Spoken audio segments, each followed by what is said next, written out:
Yes, it was sort of overwhelming, and I've done the complete life cycle, where I qualify it as the love, the hate, the equilibrium, then the slide where maybe only you notice it's sliding, and then the descent where it's sand through the fingers, and then the without. Or are you ever really without fame? Can you ever not be famous again? You know, back when I was doing Family Ties, we averaged 26 million. Nobody remembers the exact moment a star begins to disappear. It doesn't happen the way people imagine. No single door slamming shut, no dramatic announcement, no public unraveling. It happens the way fog moves into a harbor. Slowly, quietly. Until one morning you look out and everything familiar has been swallowed whole. And you can't point to the moment it started because it was already finished before you noticed. Justine Bateman didn't vanish. She was made to feel like vanishing was the only dignified option left. And the machinery that accomplished that was so normalized, so deeply embedded in the architecture of the entertainment industry, that almost no one who participated in it ever considered themselves responsible. That is the part of this story that has never been told with enough honesty. Not what happened to her, but how ordinary the people were who made it happen. To understand that, you have to go back to the beginning, not to Family Ties. Before that, to a childhood that had already been quietly restructured around commercial utility before Justine was old enough to understand what was being built around her. The Bateman household in the early 1980s operated on a logic that most families would find difficult to recognize. Jason Bateman had begun acting at 12. By the time he landed a recurring role on Little House on the Prairie, something had shifted in how Kent and Victoria Bateman understood their children. Not cruelly, not with any obvious malice, but with a matter-of-fact pragmatism of people who had discovered that their family's most valuable assets were their children's faces and the access those faces provided. Managing those careers became the organizing principle. The parents became the managers. The children became, in a very real sense, the business. Jason later reflected on this with unusual directness. He described a household where the traditional hierarchy had dissolved, where he related to his parents more as partners than as a child to his guardians. The emotional labor of childhood, the years spent being protected from consequence by people who loved you more than they loved the outcome, had been quietly replaced by something more transactional. Justine entered this world at 16. And nobody, not her parents, not NBC, not Paramount, not the producers who stood to profit most from her face appearing on American television every week, nobody ever asked the question that should have been asked first. What is this going to cost her? Family Ties premiered in 1982 and became something the modern entertainment industry has no real equivalent for. 55 million viewers every single week. 3 networks. No streaming. No social media fracturing the national attention into 1,000 competing fragments. When America watched something together in 1983, it watched it together completely. And Justine Bateman's face, young, warm, unmistakable, was inside 55 million homes every week before she had finished being a teenager. The show made her a commodity before it made her anything else. That is not a metaphor. That is a precise description of what happened. Before she was a fully formed adult, before she had developed the psychological architecture that allows a person to absorb that kind of exposure without being reshaped by it, she became something that other people owned a piece of and needed to protect. Her contract with Paramount was the clearest expression of this ownership. It governed her time with the thoroughness of a property lease. And when she attempted, at 17, with the entirely reasonable aspiration of a young person who wanted an education, to enroll in college, the contract made its position known without ambiguity. She belonged to the production schedule. The production schedule did not belong to her. What makes this detail so quietly devastating is not just that she was denied something. It is the specific thing she was denied. Education.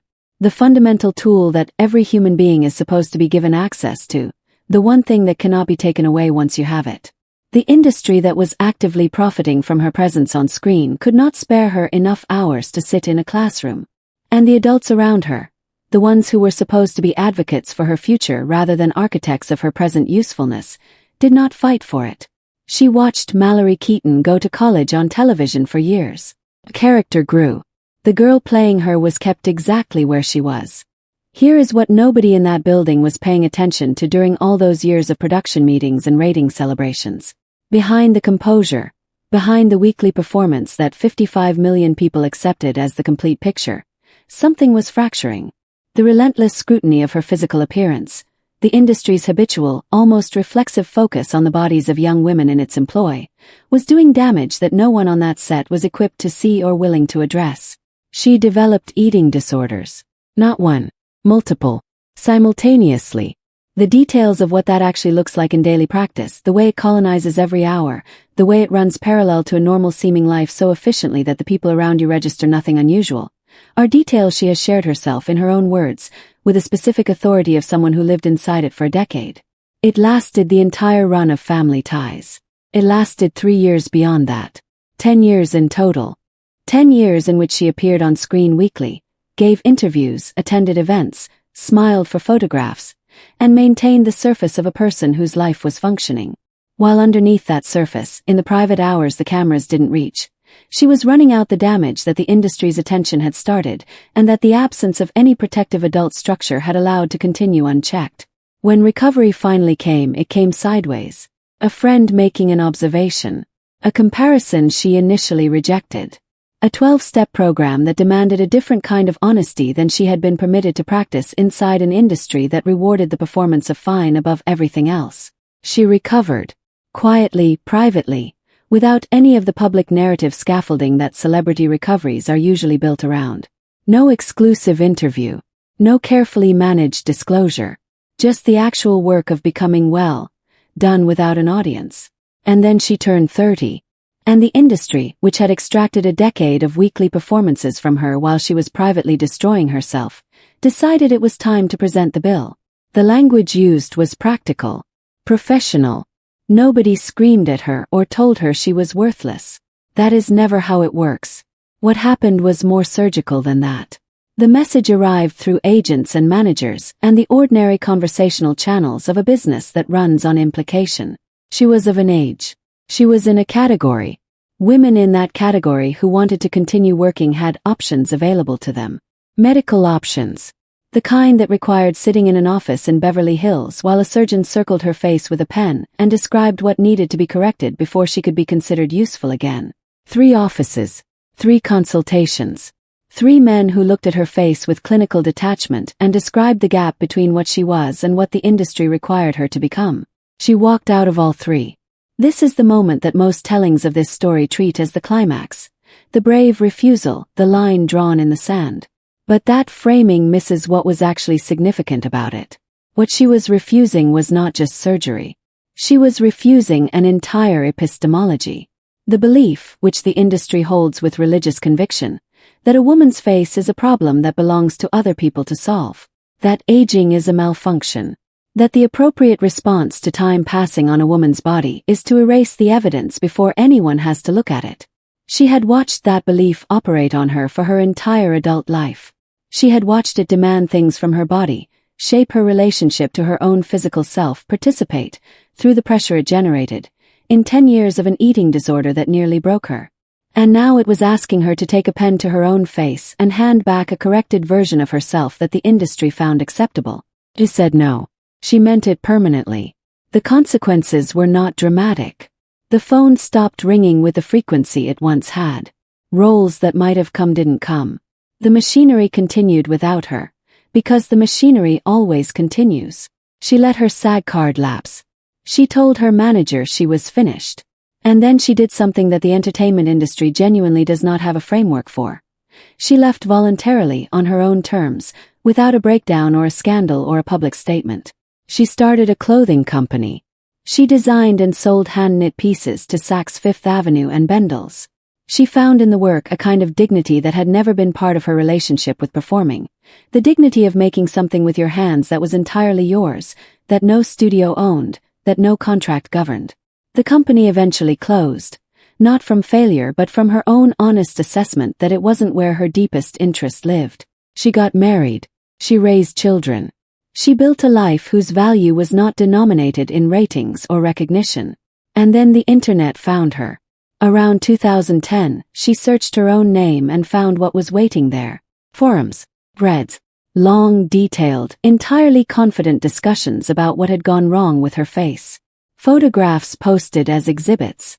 Comments that operated in the casual, matter-of-fact register of people who had never once considered that the subject of their analysis might be a person rather than a cultural artifact available for public assessment. The volume was the thing that got to her. Not any individual comment. The sheer accumulated mass of strangers who had decided, independently and collectively, that her face represented some kind of failure that needed to be documented. She recognized what was happening to her in those weeks. The slow gravitational pull of other people's certainty, the way the mathematics of many voices against one begin to suggest that maybe the many voices know something. She recognized it because she had felt it before. The same mechanism, different medium. The industry had spent her entire career applying external pressure to her physical self and calling it professional guidance. The internet was doing the same thing with greater reach and no accountability at all. She did not get the surgery. She wrote a book instead. Fame. The hijacking of reality examined what the experience of celebrity actually does to a person's internal architecture, how it rewires the relationship between self-perception and external validation in ways that outlast the fame itself. She interviewed roughly 20 people who had lived inside that machine. She mapped the cycle with the precision of someone who had survived every phase of it and arrived on the other side still in possession of her own thinking. Then she enrolled at UCLA.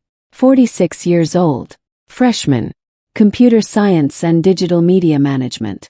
The degree she had been told she was not permitted to pursue when she was 17 and under contract, and her character was being educated on screen while she was not. The coursework was genuinely hard. She has been clear about that. Not in the self-deprecating way people sometimes are when they want to seem humble, but in the specific, honest way of someone describing a real experience. She cried in her car after exams. She worked for grades that didn't come easily. She was not the natural in this environment that she had been on a soundstage. She had to earn everything. She graduated in 2016. 50 years old. Bachelor's degree. The thing they took from her at 17, returned to herself at 50 on her own terms. When the Hollywood strikes of 2023 brought artificial intelligence to the center of the industry's most urgent labor crisis, she was already fluent in the conversation. SAG-AFTRA brought her in as an AI consultant on the negotiating committee. The specific proposals on the table: studio scanning performers once, paying them for a single day, and retaining the right to replicate their digital likeness indefinitely. She described with the directness of someone who had already spent years thinking about what it means for an institution to claim ownership of a human being's image separate from the human being themselves. She had lived that. Not metaphorically. She had spent her adolescence and early adulthood as a product that other people owned and managed, and attempted to modify when it no longer suited their needs. She understood in her body, not just in her thinking, what it cost a person when an institution treated their physical self as a resource rather than a person. When the negotiated agreement came back without the protections she believed were essential, she said so publicly, loudly, without softening the position to make it more palatable to people who had already decided to accept it. 86% of the membership ratified the contract anyway. She kept working. She founded a certification organization for films made without generative AI. She produced and premiered her own features. She kept building the version of a career that had never required anyone else's approval to exist. In 1988, before all of this, a film called Satisfaction was produced as a showcase for NBC's biggest young female star. Also appearing in the film, in a small early role, was a 19-year-old named Julia Roberts who would become one of the most famous people on Earth within 2 years. At the time of filming, Justine Bateman was the name above the title. The film failed. The trajectories diverged in opposite directions with startling speed. Julia Roberts went on to Pretty Woman and everything that followed. Justine Bateman went on to something that has no clean industry category. Not a comeback.